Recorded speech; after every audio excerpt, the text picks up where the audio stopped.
السلام علیکم ورحمۃ اللہ وبرکاتہ۔ معزز و محترم سامعین، اللہ تعالیٰ نے قرآن مجید میں فرمایا ہے، بسم اللہ الرحمن الرحیم، وَإِذِ ابْتَلَىٰ إِبْرَاهِيمَ رَبُّهُ بِكَلِمَاتٍ فَأَتَمَّهُنَّ قَالَ إِنِّي جَاعِلُكَ لِلنَّاسِ إِمَامًا۔ اللہ تعالیٰ نے ابراہیم علیہ السلام کو چند چیزوں میں آزمایا، چند باتوں میں آزمایا، اور وہ ان آزمائشوں میں کامیاب ہوئے اور پورے کامیاب ہوئے۔ اللہ نے فرمایا کہ ابراہیم آپ کو انسانوں کا امام بنایا جاتا ہے۔ ابراہیم علیہ السلام کی زندگی بڑی آزمائشوں اور قربانیوں میں گزری ہے۔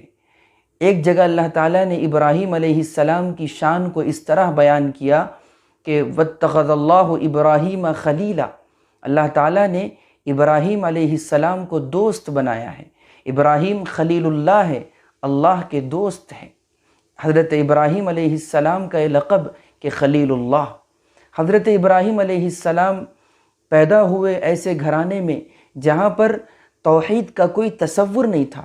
اللہ کو ایک ماننا تو کیا، وہاں پر غیر اللہ کی پرستش کی جاتی تھی، غیر اللہ کو بنایا جاتا تھا۔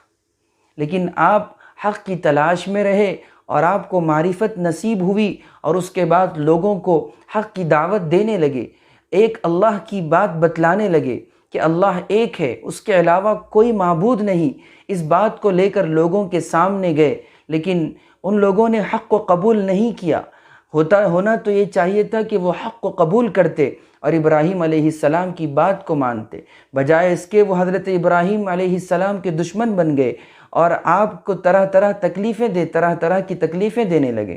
ایک وقت آیا حضرت ابراہیم علیہ السلام کو نمرود جیسے ظالم و جابر کے سامنے حق کی دعوت دینا پڑا، اور حضرت ابراہیم علیہ السلام بے باک انداز میں حق کی دعوت دینے لگے، اور اس سے مناظرہ ہوا، اور وہ اس مناظرے میں بالکل وہ ناکام ہو گیا اور وہ ہار گیا۔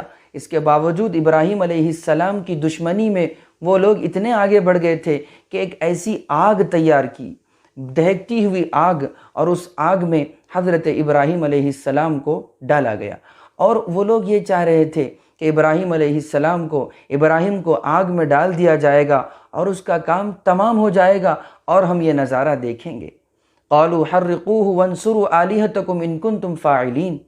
اللہ تعالیٰ نے قرآن مجید میں فرمایا کہ قلنا یا نار کونی بردا وسلاما علی ابراہیم، ہم نے کہا اے آگ تو ٹھنڈی ہو جا اور سلامتی والی ہو جا ابراہیم پر۔ ابراہیم علیہ السلام کے لیے آگ کو ٹھنڈا کیا گیا۔ آگ کی خصوصیت یہ ہے کہ وہ جلاتی ہے، لیکن اس صفت اور اس خصوصیت کے جو مالک ہے وہ اللہ رب العزت ہے۔ سوچئے، یہ اللہ ہی کی ذات ہے کہ آگ ہے، آگ کا کام جلانا ہے، لیکن اپنے محبوب نبی کے لیے، اور جب اللہ جسے جو چیز چاہتے ہیں وہ کر دیتے ہیں۔ آگ سے ٹھنڈک کا کوئی تصور نہیں کر سکتے۔ آگ اور ٹھنڈک دونوں ضد ہے، لیکن یہ اللہ تعالیٰ کا حکم ہوا تو آگ بالکل ٹھنڈی، اور ٹھنڈی بھی ایسی کہ زیادہ ایسی ٹھنڈی نہیں کہ جس سے انسان کو تکلیف ہو، پریشانی ہو، بلکہ سلامتی والی۔ پھر ایک وقت آیا کہ حضرت ابراہیم علیہ السلام نے اللہ تعالیٰ سے دعا کی کہ اے اللہ مجھے نیک صالح اولاد عطا فرما۔ حضرت ابراہیم علیہ السلام نے کہا بسم اللہ الرحمن الرحیم، رب هب لی من الصالحین، اے اللہ مجھے نیک صالح اولاد عطا فرما۔ تو اللہ تعالیٰ نے فرمایا فبشرناہ بغلام حلیم، ہم آپ کو ایک بردبار لڑکے کی خوشخبری دیتے ہیں۔ غلام حلیم، بردبار، جس کے اندر تحمل ہوگا، قوت برداشت ہوگا۔ حلیم اس کو کہتے ہیں جس کے پاس قوت برداشت ہو۔ اور پھر جب یہ بچہ فبشرناہ بغلام حلیم، جب یہ بچہ آتا ہے دنیا میں، آتے ہی حضرت ابراہیم علیہ السلام کی ایک اور آزمائش، اللہ تعالیٰ ایک اور امتحان لینا چاہتے ہیں۔ کہتے ہیں کہ یہ شیر خوار بچہ، یہ چھوٹا بچہ اور اس کی ماں کو ایک ایسے صحرا میں چھوڑ آؤ جہاں پر انسانیت کا کوئی تصور نہیں، وہاں پر سے نہ لوگ گزرتے ہیں، نہ وہاں پر درخت ہے، نہ پانی ہے، ایسے صحرا میں چھوڑ آؤ۔ اللہ تعالیٰ کا حکم، حضرت ابراہیم علیہ السلام ہر وقت تیار ہے، حکم الہی کے پابند ہے، جاتے ہیں اپنی بیوی اور بیٹے کو چھوڑتے ہیں، اور وہ عظیم شوہر کی عظیم بیوی یہ کہتی ہے حضرت حاجرہ علیہ السلام کیا آپ ہمیں اللہ کے حکم سے چھوڑ رہے ہیں؟ تو حضرت ابراہیم علیہ السلام کہتے ہیں ہاں اللہ کے حکم سے چھوڑ رہا ہوں۔ تو وہ بیوی کہتی ہے ہمیں آپ کا یہ فیصلہ منظور ہے، جب اللہ نے ہمیں یہ حکم دیا ہے تو ہم اس پر راضی ہیں۔ حضرت حاجرہ علیہ السلام دیکھتی ہے کہ بچہ رو رہا ہے، بلک رہا ہے۔ پانی کی تلاش میں حضرت حاجرہ کبھی صفا پہاڑی پر چڑھتی ہے تاکہ دیکھے کوئی قافلہ تو گزر نہیں رہا ہے، کبھی مروہ پہاڑی پر چڑھتی ہے اور دیکھنا چاہتی ہے کہ کوئی قافلہ اگر گزر رہا ہو تو اس سے مدد لی جائے، ان سے پانی حاصل کر لیں۔ اس کے بعد حضرت اسماعیل اور حضرت حاجرہ علیہ السلام کی اس قربانی کے نتیجے میں ایک ایسا کنواں وجود میں آیا جسے میں اور آپ زمزم کہتے ہیں۔ جو کنواں حضرت اسماعیل علیہ السلام اور حضرت حاجرہ علیہ السلام کی قربانی کے نتیجے میں وجود میں آیا، جس پانی میں اللہ تعالیٰ نے شفا رکھی ہے، اور آج اس کنویں سے پوری انسانیت اس سے سیراب ہو رہی ہے۔ پھر یہ قربانی ختم ہوئی، یہ واقعہ ختم ہوا۔ پھر حضرت اسماعیل علیہ السلام تھوڑے بڑے ہوئے، فلما بلغ معه السعي قال يا بني انی ارى في المنام انی اذبحك فانظر ماذا ترى۔ حضرت ابراہیم علیہ السلام کہتے ہیں جب وہ چھوٹا سا بچہ تھوڑا بڑا ہوا اور باپ کے ساتھ چلنے کے قابل ہوا، باپ کی امیدیں اس بچے پر ہے، اور اس کے اوپر باپ یعنی جب بچہ بڑا ہوتا ہے تو اس سے کچھ امیدیں وابستہ ہوتی ہے۔ ایسے میں حضرت ابراہیم علیہ السلام کہتے ہیں اے بیٹے میں خواب میں دیکھ رہا ہوں کہ میں تمہیں ذبح کر رہا ہوں، آپ کی رائے کیا ہے؟ آپ میری اس بات کو کیسے دیکھتے ہیں؟ وہ عظیم باپ کا عظیم بیٹا، وہ یہ جانتا تھا کہ نبی کا جو خواب ہے وہ وحی کے درجے میں ہوتا ہے، اور پھر ادھر حضرت ابراہیم علیہ السلام یہ تعویلیں نہیں کر رہے ہیں کہ یہ خواب تھا، محض ایک خواب ہے، لیکن وہ اللہ کے ہر حکم پر بالکل پابند رہتے ہیں ہمیشہ۔ حضرت ابراہیم علیہ السلام کی یہ خصوصیت تھی۔ پھر جب یہ بات ہوتی ہے تو عظیم باپ کا عظیم بیٹا یہ کہتا ہے قال یا ابت افعل ما تؤمر ستجدنی ان شاء اللہ من الصابرین۔ اے میرے والد محترم، آپ کو جس چیز کا حکم دیا گیا ہے آپ اس کو کر گزریے، یقیناً عنقریب آپ مجھے صبر کرنے والوں میں پائیں گے۔ فلما اسلما وتلہ للجبین، اور جب یہ دونوں باپ بیٹی کی بات مکمل ہوئی اور وہ فیصل الہی کے آگے جھک گئے، اور حضرت ابراہیم علیہ السلام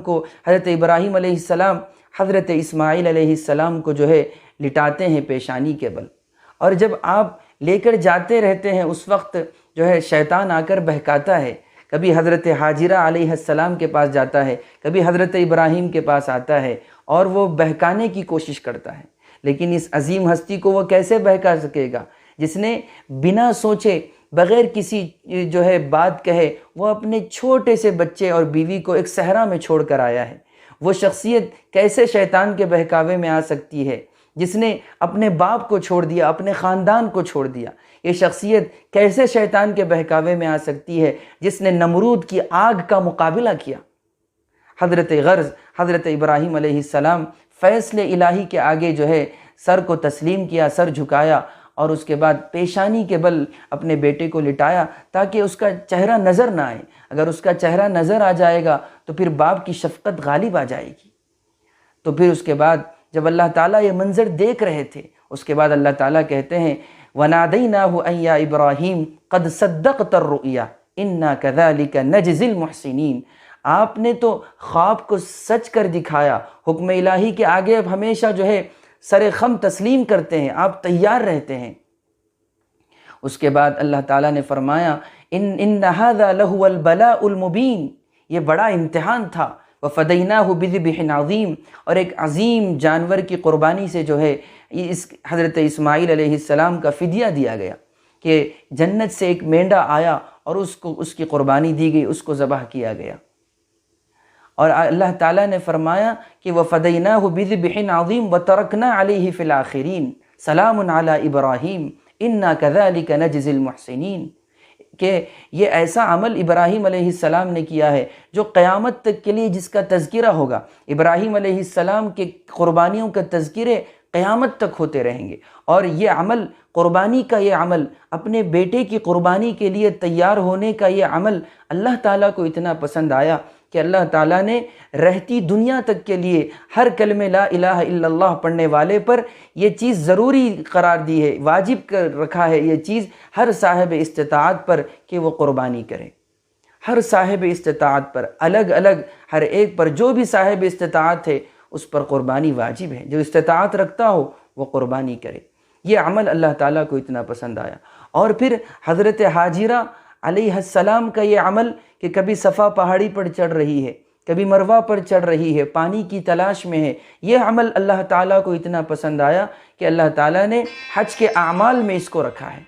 تو معزز سامعین، حج کے اعمال میں صفا و مروہ پر چڑھنے کا عمل رکھا ہے، سعی کا عمل رکھا ہے۔ یہ حضرت حاجرہ علیہ السلام کی قربانی۔ تو یہ عظیم گھرانہ ہے جو ہمیشہ قربانی دینے کے لیے تیار رہتا تھا۔ یہ قربانیاں ہیں حضرت ابراہیم علیہ السلام کی۔ اللہ تعالیٰ ان قربانیوں کو ہم پڑھیں اور ان کو پڑھ کر اپنے ایمان کو تازہ کرے، اپنی اولاد کو حضرت ابراہیم علیہ السلام کی زندگی سنائیں۔ اللہ تعالیٰ مجھے